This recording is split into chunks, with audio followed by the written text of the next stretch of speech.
Mėly broliai ir seserės, dvasiniam gyvenime yra štai toks dėsnis. Jei tikėsi, suprasi. Jei tikėsi, suprasi, o jei netikėsi, nesuprasi.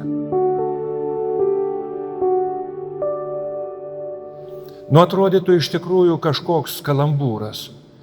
Juk yra daug dalykų, kuriuos pirmiausia mes norėtume patikrinti. Sužinoti, ar jie yra teisingi, o juk tikėti galima ir lengvabūdiškais dalykais. Tačiau šis dėsnis ypatingai šiandien mums be galo yra svarbus, todėl kad mes minim šventąją Oną, kuri yra Marijos mama, o Jėzaus močiutė. Tam, kad nepasiduot pagundai ir galvot, kad čia yra kažkokia gražus pasakojimas, mums reikia iš tikrųjų tam tikro tikėjimo, kad suvoktumėm, kad Dievas išgelbsti pasaulį per šalia esančius žmonės. O kokiu būdu mes užaugom? Užaugom todėl, kad šalia mūsų buvo žmonės, kurie mums padovanojo savo laiką, jėgas, pinigus, buvimą kartu. Juk kol tapom savarankiški žmonės, kiek mes sugėrėm to gėrio. Iki vakaro negalėtumėm suskaičiuoti. Tėvus prisimenam, brolius, seseris taip pat, senelius taip pat, jiemo draugus taip. Bet kas iš mūsų prisimenam tuos gydytojus, kurie priėmė mūsų gimimą, mokykloje dirbusias moteris, kurios maitino mus, kuklius gatvės šlavėjus, kurie pasirūpino, kad mes saugiai grįžtume namo ar nueitume į mokyklą, ir daugelį tūkstančių kitų žmonių, be kurių iš tikrųjų mūsų gyvenimas būtų neįmanomas arba bent jau ženkliai prastesnis. Ir štai, mėly broliai ir seserys, lygiai taip pat dvasiniam gyvenime mes esam kviečiami suvokti ir suprasti ir pripažinti, kad yra žmonės, kurie yra reikšmingi mūsų gyvenimui. Tegul ir netiesiogiai. Juk ta virėja, kuri mokykloje virė mums valgyti, jos galbūt į veidą niekada net nematėm. Buvo tos, kurios parduodavo arba paduodavo, o ta, kuri prie puodų visą gyvenimą praleidosi, kas prisimins. Štai kodėl, mėly broliai ir seserys, šiandien prisimindami šventąją Oną, norim suvokti ir suprasti. Norim tikėti, kad Dievas atskleistų mums prieš akis, kokį jos gyvenimas galėtų mums pamokyti. Kad tai nebūtų vien tik tai gražus, saldus pasakojimas, bet kad tai būtų iš tikrųjų reali, gyva Dievo pamoka visiems mums. Nelabai ką mes žinom apie jos gyvenimą. Tik tradicijoje yra minima tai, kad ji ilgą laiką negalėjo susilaukti vaikų ir susilaukė Marijos. Pakankamai sudėtingai. Ir štai žiūrėkit, mėly broliai ir seserys. Va čia, kai žmogus susiduria su sunkumais, nenori prisimenam liaudį Gajų posakį. Ką Dievas myli, tam kryželį duoda. Visi daugiau ar mažiau esam girdėję. Bet žiūrėkit, be tikėjimo šitas pasakymas yra be galo pavojingas. Be galo pavojingas. Ir žmonės, kurie vartoja į kairę, į dešinę, padaro labai daug žalos. Jeigu vėl tikinti žmogus yra tas, kuris tiki, kad Dievas myli mane ir tave, o Dievas myli tave ir mane. Jeigu tai yra mūsų širdyje, po to mes galim pradėti kalbėti, mąstyti.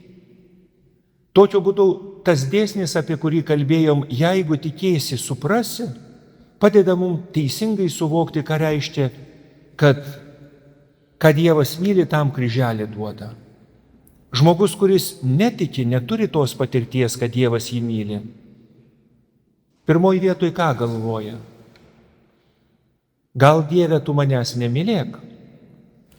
Kas iš mūsų norim, kad mums dantis skaudėtų, dūšiai būtų blogai, kad kažkam nesisektų.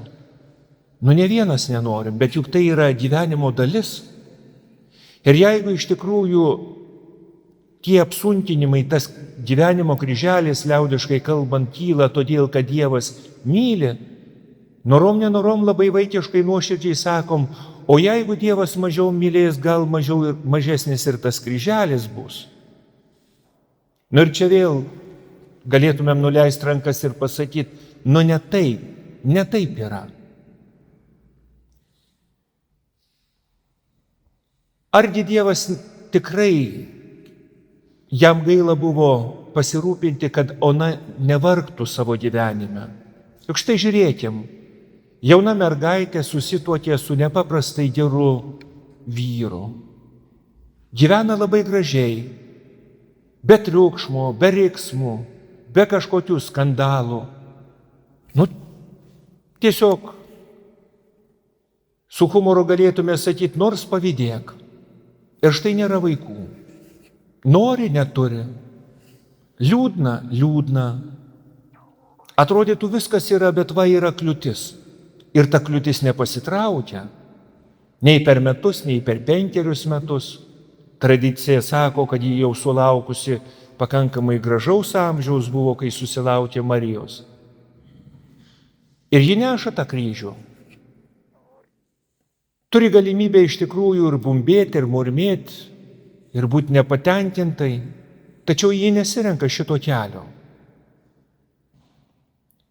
Štai kodėl, mėly broliai ir seserys, taip kaip ir pradėjom šventąsias mišias nuo klausimo. O kai aš ir tu susidurėm su gyvenimo sunkumais, mumise išlieka tas tikėjimas, kuris rodo kelią. Jeigu Dievas mane myli ir jeigu duoda tą kryželį, vadinasi, taip reikia. Ir jeigu tikėsiu, aš suprasiu, atėjus laikui pamatysiu visą tą prasme. Jeigu netikėsiu, mano širdis tučtuojau apsiniauks ir be murmėjimo, be bumbėjimo nekaži kas nutiks mano gyvenime. Kartą mama mieste, daugiaaukščiam kieme, supa savo sūnų, kuriam maždaug 5 metai. Besisupdamas sūnus sako mamai, o kodėl mūsų kieme supynės nedainuoja? Kodėl, kai nueinam pas močiutę, kuri gyvena ne taip ir toli, kai supamės ten, supynės dainuoja, kitaip sakant, girgžda? Ir mama labai nuoširdžiai sako, aš nežinau. Bet tas klausimas iš tikrųjų liko atviras jo širdį.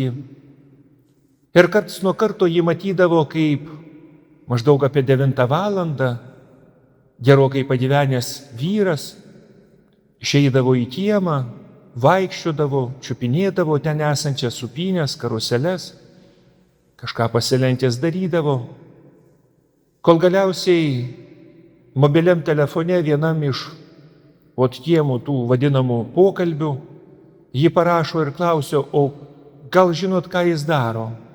Niekas nežino, bet patarė jai sekantis sykį, jeigu bus, tiesiog nufotografuo dėl visako. Girdi, laikai neramus. Ir štai praeina keletas mėnesių ir visiškai netoli sekančiam kieme įvyksta nelaimė. Lygiai tokia pat supynė, ji nutrūksta ir vaikas susilaužo ranką. Įprasta, iškviečia komisiją, pradeda tikrinti, ar visi atlieka savo darbus, kas nepasirūpino, kad įvyko ta nelaimė, ir prasideda patikrinimas visų šalia esančių vaikiškų įrengimų. Ir štai ateina patikrinimas į tą kiemą, kur gyvena tas vaikas su mama. Ir savo nuostabai tikrintojas sako, o kas prižiūri? Čia viskas yra taip tvarkinga, viskas padaryta gerai. Ir sako, pagal dokumentus tas, kas turėtų prižiūrėti, paskutinį kartą yra buvęs jūsų kieme tik prieš 3 metus. Ir niekas negali pasakyti. Tik staiga ta mama prisimena, kad tas vyras vaikšto. Rodo tą nuotrauką ir niekas nežino, išskyrus viena pagyvenusi moteris, sako, čia toks vyras, jis gyvena vienas pats, jau našlys, jau išėjęs į pensiją. Naina pas jį ir klausia, ar ne jis yra tas žmogus, kuris pasirūpina. Visą gyvenimą pradirbęs gamykloje, jis sako, ašgi žinau, kai supynės pradeda dainuot, girgždėti, jos reikalauja dėmesio. Ir kiekvieną kartą, kai išgirstu, aš ateinu ir pasižiūriu, ką reikia padaryti. Sakykit, mėly broliai ir seserys, kai įvyksta kokia nors nelaimė, visas kiemas, visa gatvė tiesiog turi daug triukšmo. O kai yra žmogus, šalia kurio neįvyksta nelaimė, būna absoliuti tyla. Valytoja, kuri šluoja ir patraukia visas šiukšles, daro tai tyliai ir jos nieks nepastebi. Bet jeigu užliptume ant kokios šiukšlės, paslystume, susilaužytume ranką ar koją, triukšmas būtų didelis. Mėly broliai ir seserys, šventieji lygiai tokie pat. Šalia jų tiesiog ženkliai sumažėja problemų, tik jie labai tylūs. Kaip tyli buvo ir šventoji Ona. Apie ją nekaži kas parašyta. Jo žodžių išvis nėra nė vieno. Bet Marija užaugo. Ir užaugo tokia širdim, kad ji buvo visiškai atvira Dievui. Kaip pamatyti gerą žmogų, jeigu jis nėra triukšmingas? Kaip atpažinti šventą žmogų, jeigu jis kaip bėda nelenda garsiai į akis? Štai kodėl, mėly broliai ir seserys, atrodytų, o kodėl Dievas elgiasi va su šitokiais žmonėmis, tarsi neteisingai. Ką myli, tam kryželį duoda.